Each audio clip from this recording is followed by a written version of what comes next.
Welcome back to my channel. Happy to have you. I hope you're happy to be here. Today I'm going to show you how I make my book wreaths. I learned this from my neighbor, and me and her get together all the time and make them. I'm going to show you one she made me for my graduation. It is phenomenal. Like, I don't think I'll ever be as good as she is, but this is the book wreath, and it is stunning. It's literally perfect, and it's huge. Like, it's so big. I love it. So yeah, I'm just going to be showing you how to make them, so in case you're interested in making them, you can. They're a lot of fun, super simple, cost effective. You can make them and sell them if you want. You can make them, keep them, give them to your friends, whatever you want to do with it. I just made one the other day, but I did it wrong. I forgot to poke holes in the back of the cardboard for some string to be able to hang it. So that one was just a little default one, and it had some errors. So I'm just going to show you like what you need, all of the stuff that is super important to be able to make these book wreaths. So obviously you're going to need cardboard. Doesn't matter how big it is, you can make it as big as you want. And then you will need 2 bowls. This one is obviously bigger, this one's smaller, and I'll explain why later. You're going to need scissors, a book, any book that you don't read anymore, it has been sitting in your house, is older. I like to use older books because the pages look a little cooler. This is the book that I'm using. I bought it from like Goodwill or something. I didn't realize that was the second book in the series, so I don't even want to read it until I read the first book, and it doesn't even really interest me that much. And then you'll need a hot glue gun. That is very important. And a pen. I think I covered everything that you're going to need. So the first thing you're going to do is set your cardboard down, and like I have it, I'll show you. I have it set down on my table with my bowl on top of it. And that's how you start it. You set down the bowl, and you get your pen, and you just like trace around the bowl. That's what I'm going to do.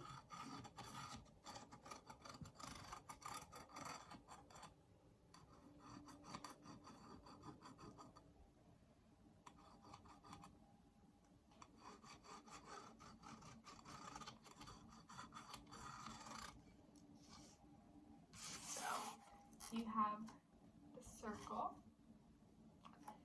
so that bowl's done.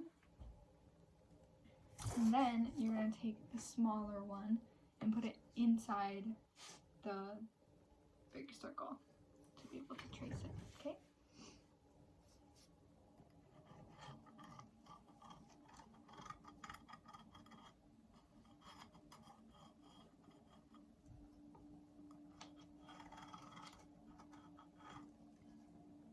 So that's how it should look, kind of like a target.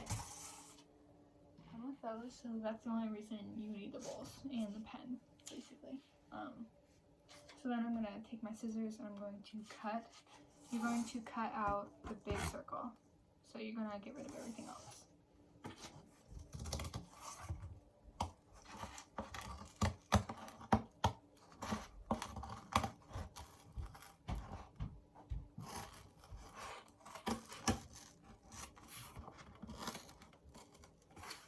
It is a little tricky to cut through cardboard. Hopefully I'm ruining Mom's scissors.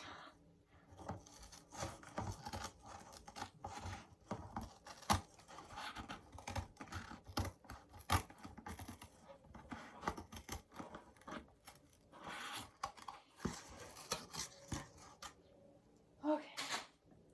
So now you have your little circle.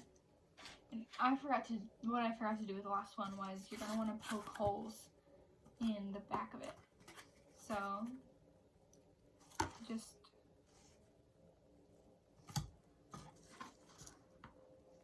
because you want to be able to put the string in for Duo to hang it.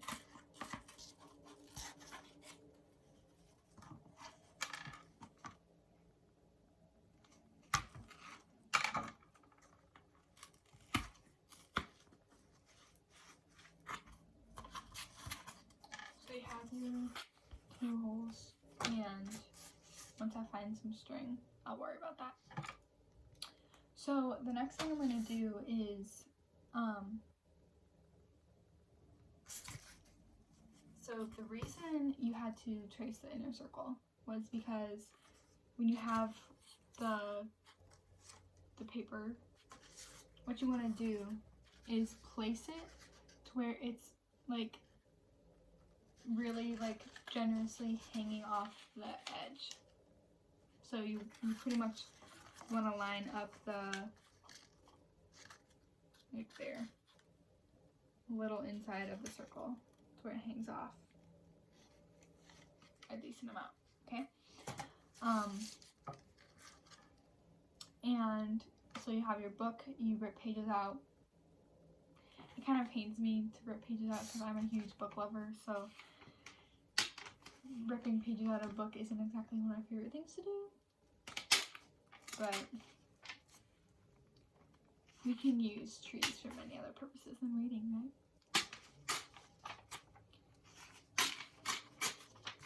So you just want to get as many as possible.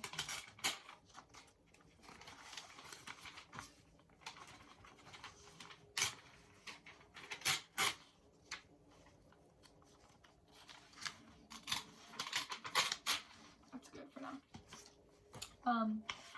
And it's a little tricky to have the full paper and trying to get it to get into a cone shape. Okay, so what I do is I just basically cut off about this much off the bottom, just because it gives it a little less to work with. Then you'll take it and you're gonna fold it in almost to where it's like this, and then you'll tighten it.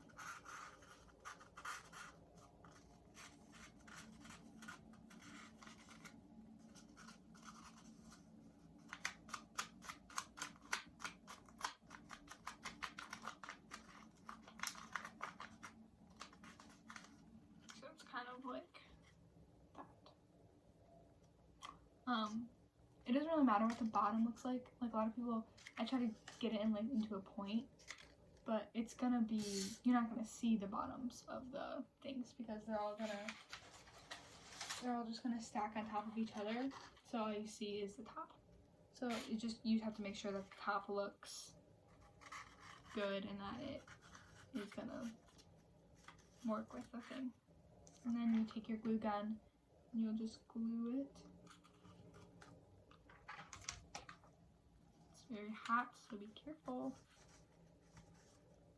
And that is how that one goes.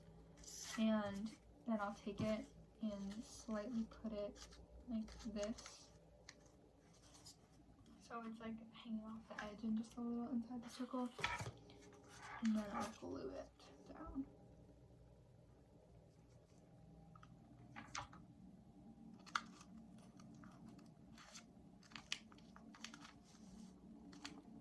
So you have that one done, and so what you want to do now is with every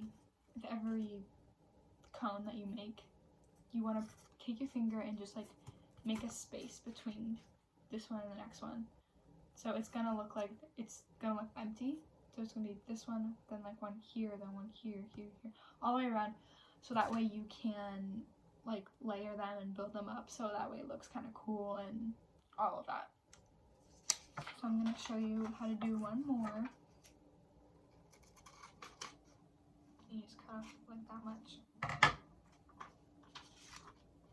A little bit.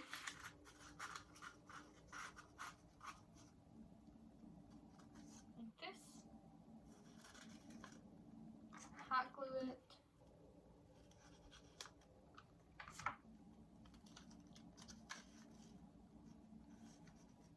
And so like the space, I would put this one about right here, just so that I have space to layer them.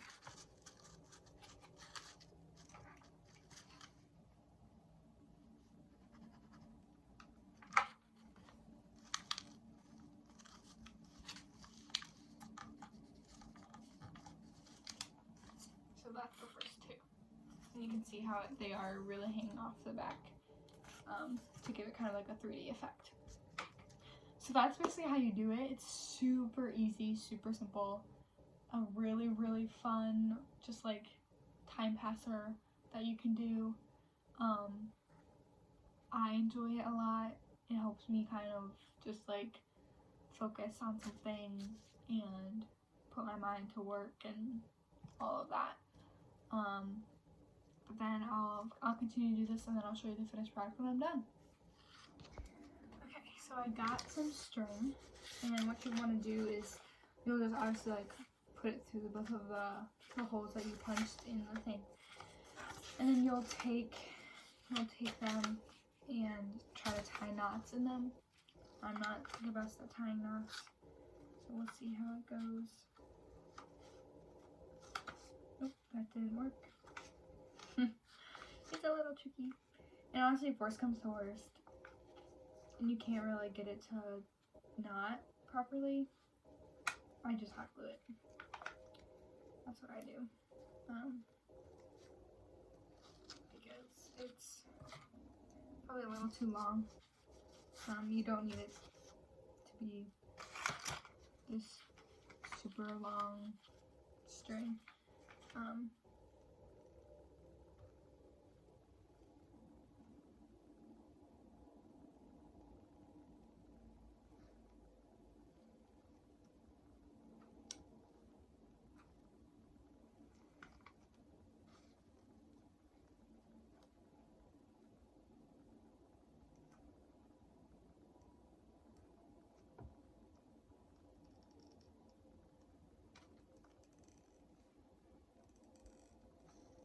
I use a decent amount of hot glue to get it to stick down. So the first knot kind of looks like this. It's not gonna be nice and pretty. You're not gonna see the string at all. So don't worry about it. Like, just make sure you let it dry before you try to touch it and everything. Because I just touched it and it moved. So don't do that. I'm gonna try the other one.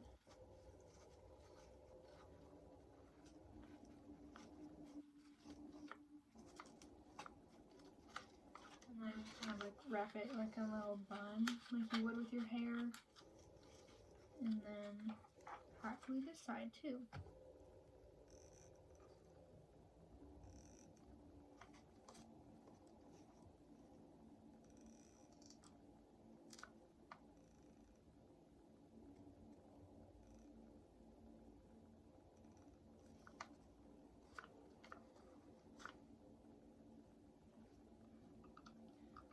So those are done, and it kind of looks like that. So that's how you tie it, and I'm gonna keep on working and show you the finished product. I'll probably come back, and there is a different way of doing it once you get towards the center, because you're gonna need smaller ones compared to like the bigger pages. So I'll show you how to do that. Super simple. So yeah, that's how you make the knots. Okay, so I have gotten about this far in the thing, and I have used the full pages up until this point. So now, once you start to get towards the center, you're not going to need really big pages. So you want to make them smaller. So what I do is I take a full sheet of paper and I literally just cut it in half. That's all I do. It doesn't have to be perfectly in half. Just like that. And then you do the same thing. You roll it, make it a cone shaped. This one's a lot easier to make the bottom pointed. Like that. And then you hot glue it.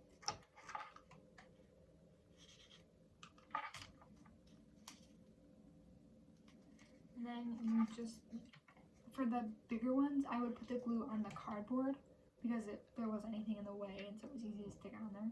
But for these, I put the hot glue on the cone, and then I stick it to the cardboard.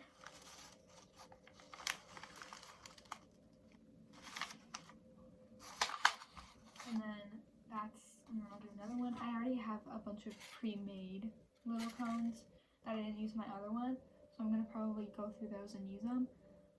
But that's how you do the smaller ones. So again, it's really easy. And then I'll come back and show you guys, excuse me, my finished product. Okay friends, I have finished my book wreath and I want to show you. So I'm gonna compare the one that I made yesterday to the one I made today to the one that my neighbor made me, because it's just funny the difference. So this is the one that I made yesterday. It's okay. This is the one that I just finished. It's pretty decent. And this is the one that my neighbor made me. See, I love like the different colors in hers. Like, do you guys notice, like, there's like the white and the dark cream, and then like the tannish. Mine is literally just from one book.